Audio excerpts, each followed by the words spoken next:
정부의 9.7 대책 발표 이후 서울 부동산 시장에서는 안도와 우려의 목소리가 동시에 나왔습니다.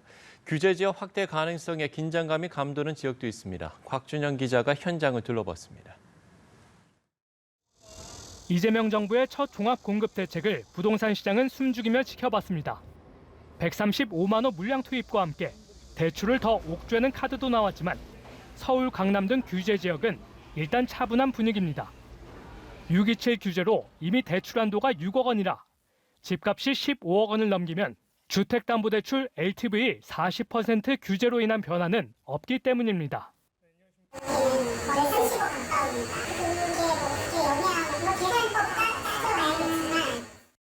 부동산 범죄 대응 조직 신설 예고 등 정부의 더욱 강경해진 불법 거래 조사 방침에 고가 아파트 시장은 영향이 있을 것이라는 목소리도 나왔습니다.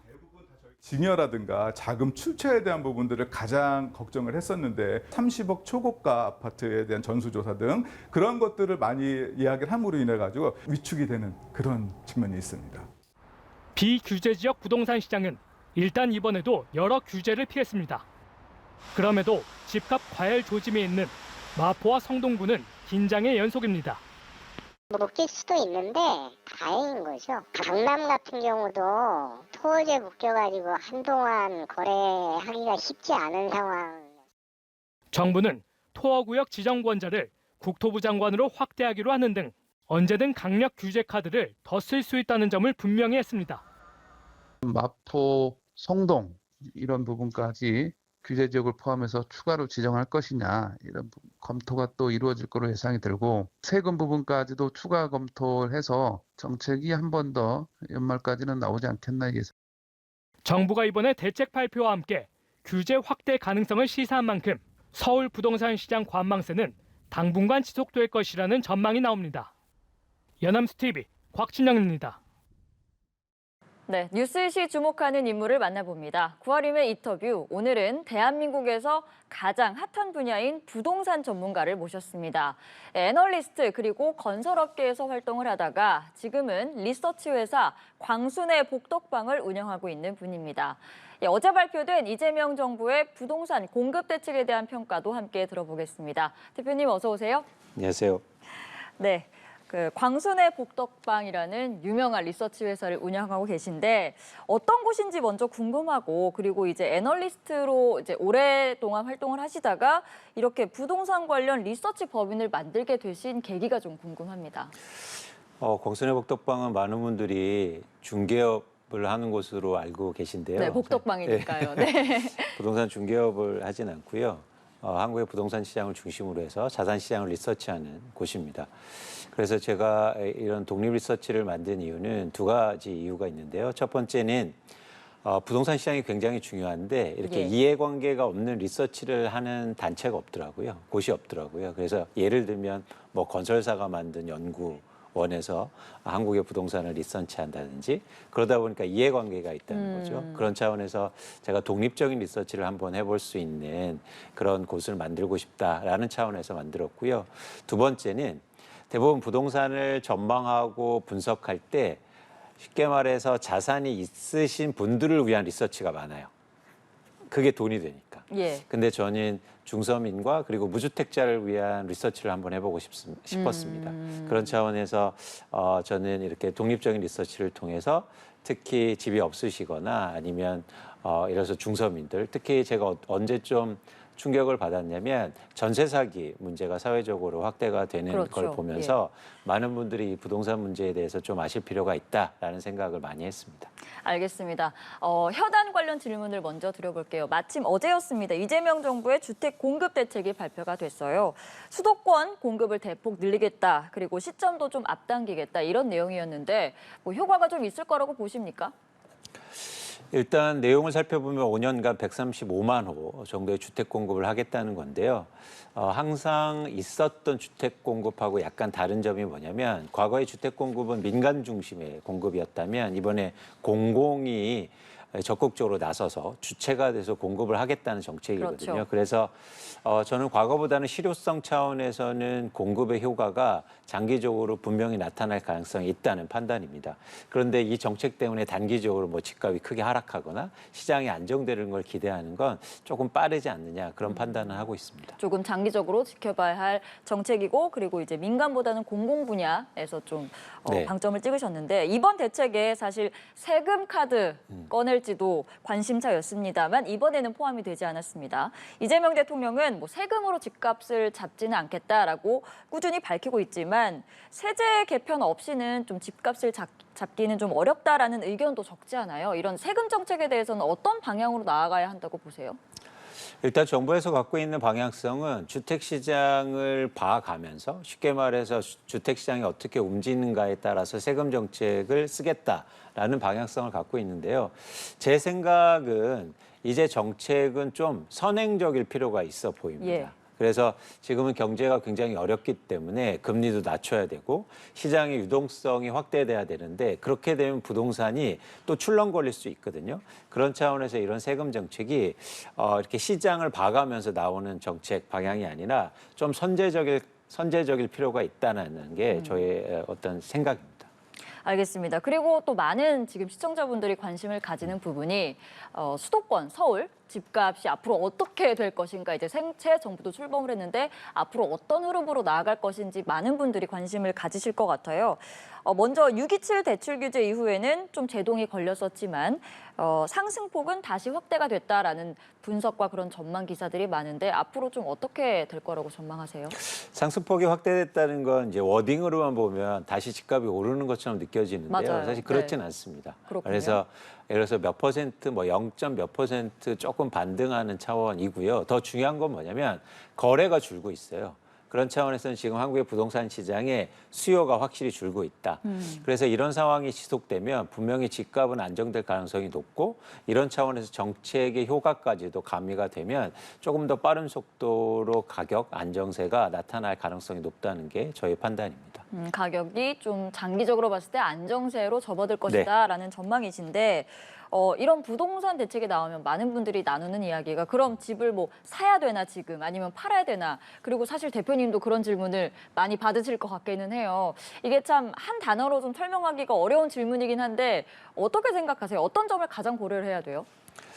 일단 집이 있으신 분과 또 없으신 분들 또 1주택자, 2주택자, 다주택자가 굉장히 혼재되어 있는 상황이어서 그렇죠. 일괄적으로 답을 드리긴 좀 힘들지만 크게 예를 들어서 아파트를 투자 목적으로 갖고 계신 분들은 지금 예를 들어서 정리하는 게 맞다는 게 저희 생각이고요.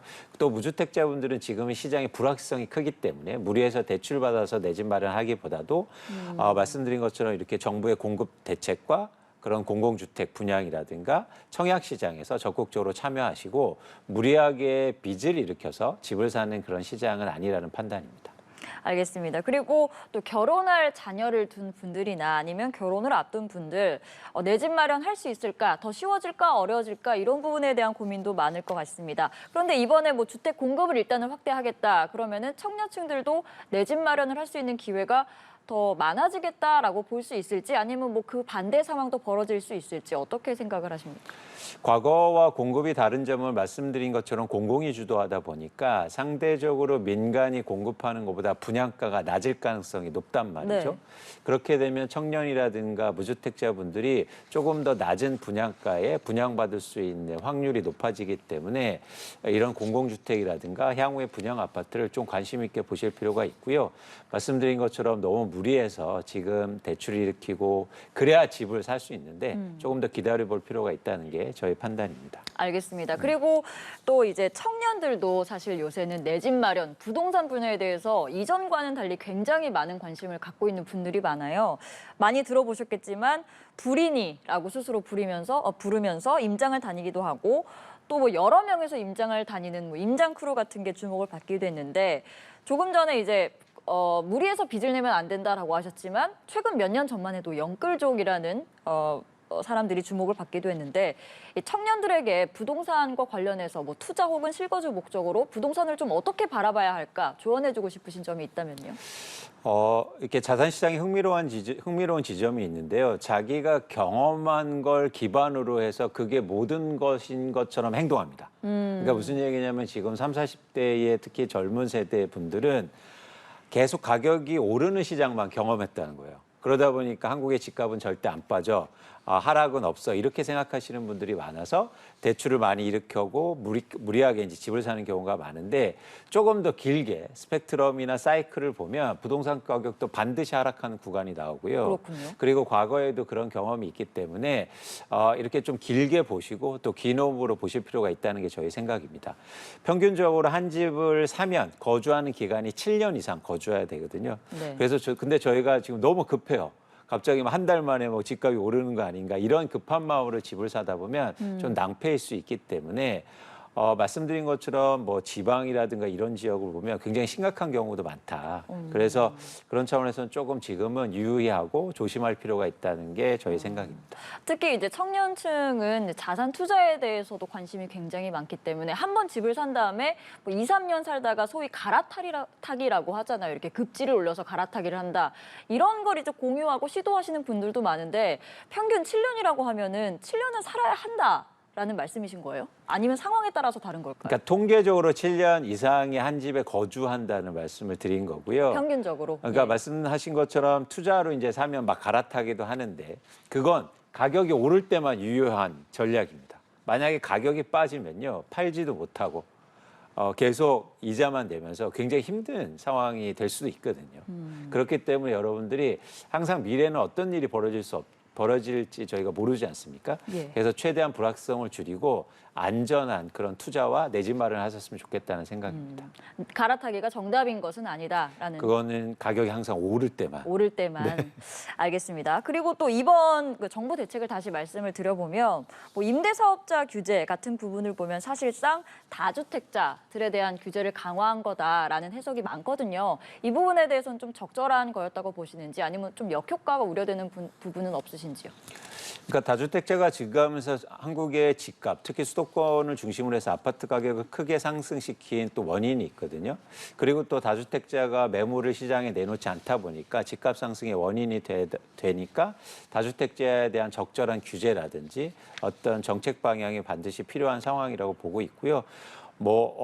굉장히 억압적인 정책보다도 이렇게 시장에서 안정적으로 랜딩할 수 있도록 그런 정책적인 방향이 필요하지 않을까 생각합니다. 네, 알겠습니다. 그리고 이제 요새 미국 주식, 뭐 코인 여러 가지 수단을 통해서 투자를 하시는데 여전히 이제 부동산은 불패다라는 의견들이 많습니다. 부동산에 대해서 상당히 많은 세대, 많은 분들이 관심을 갖고 있는데 부동산에 대한 어떤 접근을 할 때 이런 부분을 유념을 하셨으면 좋겠다라고 충고해주고 싶으신 점 한 가지만 여쭤볼게요. 부동산의 본질적인 특징이 뭐냐면 유동성이 낮다는 거예요. 그러니까 뭐냐면 쉽게 사고 팔 수가 없기 때문에 한 번 사면 굉장히 오랫동안 보유할 수도 있어서 그 결정을 굉장히 조심스럽고 잘 하셔야 된다는 거고요. 두 번째는 사용 가치가 있지 않습니까? 그래서 많은 분들이 또 우려하는 게 지금 이제 집값 상승을 또 우려하기도 하셨지만 집값이 크게 폭락하는 것도 우려하시는 분들이 또 있거든요. 그런데 사용 가치가 있기 때문에 집값 폭락은 또 제한적인 그런 자산이기도 합니다. 그래서 여러분들이 변화를 또 인지하면서 부동산 시장의 어떤 특징을 잘 고려하면 내 집 마련 잘 하실 수 있고 부동산으로 잘 투자도 하실 수 있다는 생각입니다. 알겠습니다. 지금까지 광순의 복덕방을 운영하는 이광수 대표와 이야기 나눠봤습니다. 말씀 고맙습니다. 고맙습니다.